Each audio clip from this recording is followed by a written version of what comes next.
For most drummers, our quality of sound is something that is almost never talked about. We get so hyper-focused on technique and licks and chops and whatever the cool, newest, hippest groove is that we don't even listen to the sounds that we're making on the drums. And yes, while music can be subjective as to what is good or bad, generating a good sound on the instrument is something that is universally good for whatever style of music you're playing. In this video, I'm just going to quickly give you some tips that you can focus on and check in with your own technique in playing that will immediately improve your sound on the drums. The first tip pertains directly to your hand technique. Now, regardless of what type of technique you're using, whether you're playing matched grip or traditional grip, one thing that is universal across all hand techniques is making sure that you have a good fulcrum in your grip.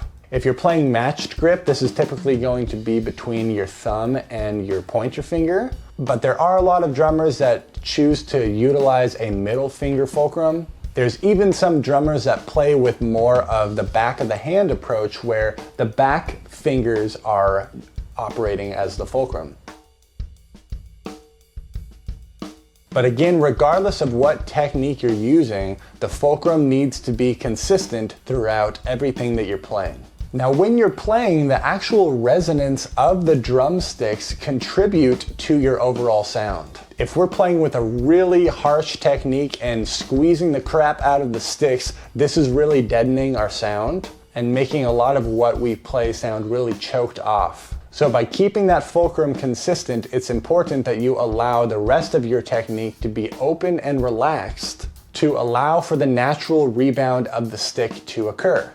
So once again, in matched grip, if you're using the normal fulcrum between your thumb and your pointer finger, these back fingers, while they should still be on the stick and involved in what is taking place, they shouldn't be over squeezing and slamming that stick into the palm of your hand. Even when you're playing more intricate accent patterns where you are having to use downstrokes and stop the stick low, it should never be slammed into your hand to deaden the resonance of the stick. And this sound directly correlates to all of the different surfaces that you play on the drum set, especially the cymbals. This is where you hear the biggest difference in the sound when you're playing on the cymbals. Another tip that is directly related to your quality of sound on the drums is how you're actually playing the drums. I've worked with a lot of beginners that really have a harsh approach in the beginning, and every time they play, it's almost as if they're slamming the stick into the drum instead of utilizing the rebound and playing the drum.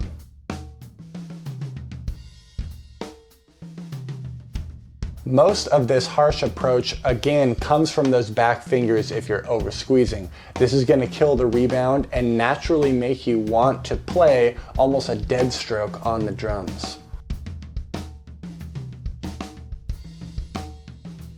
Make sure you're hitting in the center of all of the drums.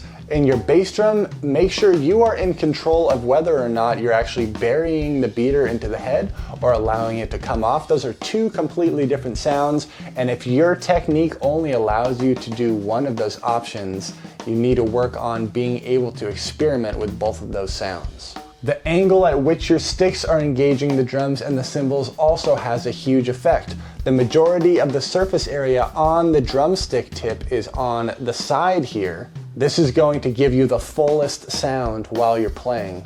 So make sure you have your cymbals and drums set up to where when you naturally move your arms around, you're able to engage the instrument with that part of the drumstick.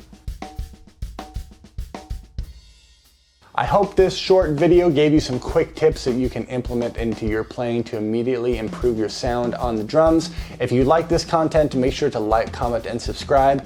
Thank you everyone so much for watching, and I'll see you in the next video.